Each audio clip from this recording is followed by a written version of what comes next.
এই ভিডিওতে আমরা দেখব বিল্ডিং গ্রো ইফেক্ট কিভাবে অ্যাডোবি প্রিমিয়ার প্রো দিয়ে ক্রিয়েট করতে হয়।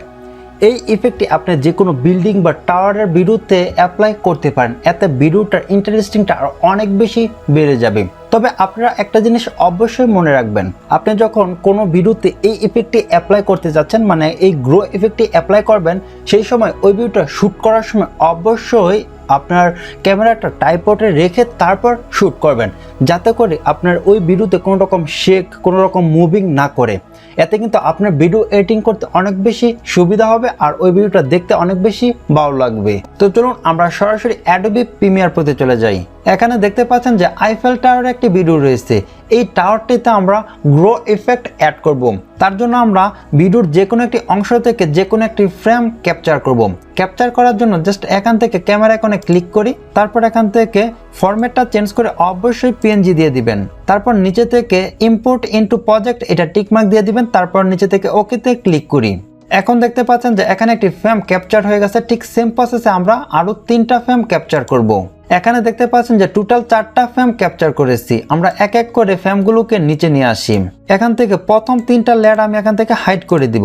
তারপর নিচের লেয়ারটি সিলেক্ট করি, তারপর মাউসের রাইট বাটন ক্লিক করে এখান থেকে এডিট ইন অ্যাডোবি ফটোশপে ক্লিক করি। এখন দেখতে পাচ্ছেন যে ছবিটি ফটোশপে ওপেন হয়ে গেছে। এখান থেকে আইফেল টাওয়ারটি আমরা প্রথমে রিমুভ করব। তার জন্য এখান থেকে পেন টুলটি সিলেক্ট করি আর এখান থেকে এই আইফেল টাওয়ারটি সিলেক্ট করা স্টার্ট করে দেই। আপনারা যখন কোনো অবজেক্ট রিমুভ করার জন্য সিলেক্ট করবেন, তখন ওই অবজেক্টটা থেকে একটু বেশি জায়গা নিয়ে সিলেক্ট করবেন। এখানে দেখতে পাচ্ছেন যে আমার অবজেক্টটা থেকে একটু বেশি জায়গা আমি নিয়েছি। এখন আমি কন্ট্রোল ইন্টারফেস করি, সিলেক্ট হয়ে গেছে। এখন আমি উপর থেকে এডিটে ক্লিক করি, এখান থেকে ফিল, তারপর এখান থেকে অবশ্যই কন্টেন্ট অ্যাওয়ার এটা সিলেক্ট করে দিবেন, তারপর ওকেতে ক্লিক করি। একদম পারফেক্ট ভাবে আইফেল টাওয়ারটি রিমুভ হয়ে গেছে। উপর থেকে সিলেক্টে ক্লিক করি, এখান থেকে ডিসিলেক্ট, তারপর এখান থেকে ফাইলে ক্লিক করি, এখান থেকে ফাইলটি সেভ করে নেই। এখন প্রিমিয়ার প্রো ওপেন করি। প্রিমিয়ার প্রোতে আসার পর এখানে দেখতে পাচ্ছেন যে আইফেল টাওয়ারটি রিমুভ হয়ে গেছে। এখন যদি আমি ভিডিওটি প্লে করি, প্লে করার পর দেখতে পাচ্ছেন যে এখানে কোনো মুভিং অবজেক্ট নেই। সেজন্য আমরা একদম নিচের লেয়ারটি সিলেক্ট করব। এই লেয়ারটি সিলেক্ট করি, তারপর উপর থেকে ইফেক্ট কন্ট্রোলসে ক্লিক করি। আমাদের এখন মাস্ক করতে হবে। আইফেল টাওয়ার যেই জায়গাটুকুতে আছে এই জায়গাটুকু আমরা মাস্ক করব, তবে একদম পারফেক্ট ভাবে করা দরকার নেই, একটু বেশি জায়গা করলেও সমস্যা নেই। তো আমরা কিভাবে বুঝবো যে কোন জায়গাটুকুতে আইফেল টাওয়ার রয়েছে? তার জন্য আমরা উপরের লেয়ারটি শো করিয়ে দিই। এখন দেখতে পাচ্ছেন যে এই জায়গাটুকুতে আইফেল টাওয়ার রয়েছে। আর আমরা অবশ্যই নিচের লেয়ারটি সিলেক্ট রাখবো। তারপর এখানে দেখতে পাচ্ছেন যে ওপাসিটির নিচে দেখতে পাচ্ছেন যে পেন টুলে ক্লিক করি। এখান থেকে আমরা আইফেল টাওয়ারটি সিলেক্ট করি।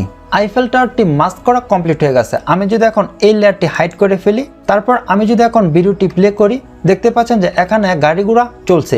2 নাম্বার লেয়ারটি সিলেক্ট করি, তারপর এখান থেকে লেয়ারটি শো করিয়ে দেই। তারপর লেয়ারটি সিলেক্ট করার পর মাউসের রাইট বাটন ক্লিক করে এখান থেকে এডিট ইন অ্যাডোবি ফটোশপে ক্লিক করি।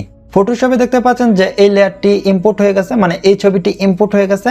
আইফেল টাওয়ারে দেখতে পাচ্ছেন যে 3টি পার্ট রয়েছে। এটি হলো প্রথম পার্ট, দ্বিতীয় পার্ট, তৃতীয় পার্ট। আমরা 3টা ছবিতে 3টা পার্ট রাখবো। তো প্রথম পার্টে এটা রাখবো।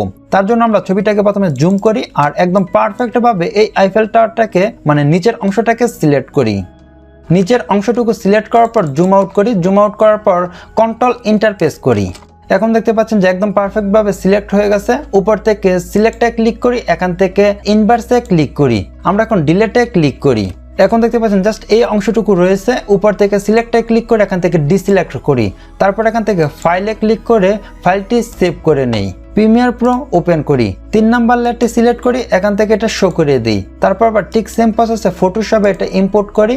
এখন আমরা এই মাঝের অংশটুকু সিলেক্ট করব। যতটুকু সম্ভব জুম করে আপনি পারফেক্ট ভাবে সিলেক্ট করলে ভালো হয়। এটা সিলেক্ট করার পর ঠিক সেম প্রসেসে এখান থেকে সিলেক্ট, ইনভার্স, ডিলেট, তারপর এখান থেকে সিলেক্ট, ডিসিলেক্ট, তারপর ফাইল থেকে সেভ করে নেই। আবার আমি প্রিমিয়ার প্রোতে চলে আসি। 4 নাম্বার লেয়ারটি সিলেক্ট করি, এখান থেকে শো করিয়ে দেই। এখান থেকে ফটোশপে লেয়ারটি ইম্পোর্ট করি। তারপর আমি উপরের অংশটুকু সিলেক্ট করি।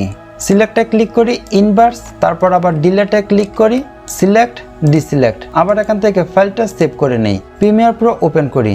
এখন প্রজেক্টে চলে আসি। এখান থেকে 4 নাম্বার আর 3 নাম্বার লেয়ারটি হাইড করে নেই।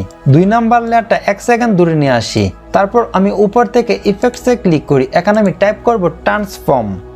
এই ট্রান্সফর্ম ইফেক্টটি এই লেয়ারের উপরে অ্যাপ্লাই করি। তারপর আমি আবার ইফেক্ট কন্ট্রোলসে চলে আসি। একদম নিচে চলে আসি। এখান থেকে আমি 10 সেকেন্ড দূরে চলে আসি। 10 সেকেন্ড আসার পর এখানে দেখতে পাচ্ছেন যে ট্রান্সফর্ম ইফেক্টের নিচে পজিশন রয়েছে। এই পজিশনের যেই অ্যানিমেশন আইকনটা রয়েছে এটা ক্লিক করি। তারপর এখান থেকে প্রথমে চলে আসি। প্রথমে আসার পর এখান থেকে কি ফ্রেমটা অ্যাড করি। টাওয়ারের এই অংশটাকে একদম নিচে নিয়ে আসবো। এখান থেকে দুটি কি ফ্রেম একসাথে সিলেক্ট করি। তারপর মাউসের রাইট বাটন ক্লিক করে এখান থেকে এইচ ইন করে দেই। তারপর আমরা নিচে থেকে শাটার অ্যাঙ্গেলটা 360 দিয়ে দিব। এখন যদি আমি ভিডিওটা প্লে করি, দেখতে পাচ্ছেন যে এখানে অ্যানিমেশন হয়ে নিচে থেকে উপরের দিকে যাচ্ছে। এটা কিন্তু দেখা যাচ্ছে, এটা দেখতে ভালো লাগছে না, সেজন্য আমরা মাস্ক করব। তো একদম প্রথমে চলে আসি বা এই জায়গাতে চলে আসি। তারপর আমি এখানে দেখতে পাচ্ছি যে ট্রান্সফর্মের নিচে পেন টুল রয়েছে, এই পেন টুলটি সিলেক্ট করি। তারপর আমি এটাকে জুম করি, 50% জুম করি, এটাকে নিচে নিয়ে আসি। মানে একটু জুম করে নিলে কাজ করতে সুবিধা হয়। তো আমি এখান থেকে এই অংশটাকে সিলেক্ট করি।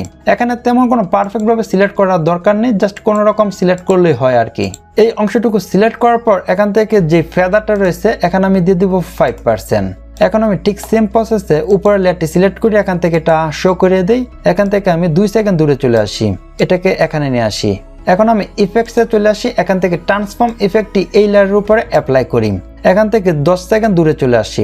10 সেকেন্ড আসার পর এখান থেকে ইফেক্ট কন্ট্রোলসে চলে আসি। ঠিক সেম প্রসেসে নিচে চলে আসি। এখান থেকে পজিশনের অ্যানিমেশন আইকনটা অন করে দিব। একদম প্রথমে চলে আসি। প্রথমে আসার পর এখান থেকে এই কি ফ্রেমটা অ্যাড করে দিব আর এই অংশটাকে নিচে নিয়ে আসবো। এই অংশটাকে নিচে নিয়ে আসছি। এখন আমরা ঠিক সেম প্রসেসে এখান থেকে পেন টুলটি সিলেক্ট করি আর এই অংশটাকে মাস্ক করব। ঠিক সেম প্রসেসে উপরের লেয়ারটি সিলেক্ট করি, এখান থেকে এটা হাইড করাটা শো করে দিই। এখান থেকে এই লেয়ারটিকে 3 সেকেন্ড দূরে নিয়ে আসি। ট্রান্সফর্ম ইফেক্টটি অ্যাপ্লাই করি। 10 সেকেন্ড দূরে চলে আসি। ইফেক্ট কন্ট্রোলসে চলে আসি।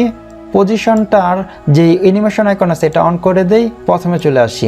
এখান থেকে কি ফ্রেম অ্যাড করে দেই। এখান থেকে এই অংশটাকে মানে উপরের অংশটাকে নিচে নিয়ে আসি। উপরের অংশটা একদম নিচে চলে আসছে। ঠিক সেম প্রসেস এখান থেকে পেন টুল সিলেক্ট করি। তারপর এখান থেকে আমি এটাকে মাস্ক করব। আরেকটা জিনিস আপনারা অবশ্যই মনে রাখবেন, আপনারা যখন কোনো কিছু অ্যানিমেশন করবেন তখন এখান থেকে অবশ্যই এই যে কি ফ্রেমগুলো রয়েছে এগুলো সিলেক্ট করার পর এখান থেকে এইচ ইন আর এইচ আউট করে দিবেন। আপনারা যতই সুন্দরভাবে এই গ্রো ইফেক্টটা ক্রিয়েট করেন না কেন, আপনি যদি এখানে সাউন্ড ইফেক্টটা অ্যাড না করেন তাহলে কিন্তু শুনতে আর দেখতে ভালো লাগবে না। সেজন্য আমরা এখানে সাউন্ড ইফেক্ট অ্যাড করে দিব। এখানে আমি যে ভিডিওটা এডিট করে দেখেছি আর যে সাউন্ড ইফেক্টটা অ্যাড করেছি এই দুটার ডাউনলোড লিংক ভিডিও ডেসক্রিপশনে পেয়ে যাবেন। আপনারা এখান থেকে ডাউনলোড করে ট্রাই করে দেখতে পারেন। আর এখান থেকে আমরা সবগুলো লেয়ারই একদম ফুল করে দিই। আমরা এখন ফাইনালি ভিডিওটাকে প্রিভিউ করি। এখন কিন্তু ভিডিওটা দেখতে আর শুনতে অনেক বেশি ভালো লাগছে। আই হোপ আপনারা বুঝতে পারছেন যে কিভাবে বিল্ডিং গ্রো ইফেক্ট ক্রিয়েট করবেন। আমার যতটুকু সম্ভব আমি এতটুকু সুন্দরভাবে বোঝানোর জন্য চেষ্টা করেছি। এখানে যদি আপনার বুঝতে কোনো রকম সমস্যা হয়ে থাকে সেটা আপনি কমেন্টস করে জানাতে পারেন বা আমাদের ফেসবুক গ্রুপে আপনার সমস্যাটা শেয়ার করতে পারেন। ইনশাআল্লাহ সমাধান দেওয়ার জন্য চেষ্টা করব। তো আজ এ পর্যন্ত, দেখাবো অন্য কোনো ভিডিওতে। আল্লাহ হাফেজ।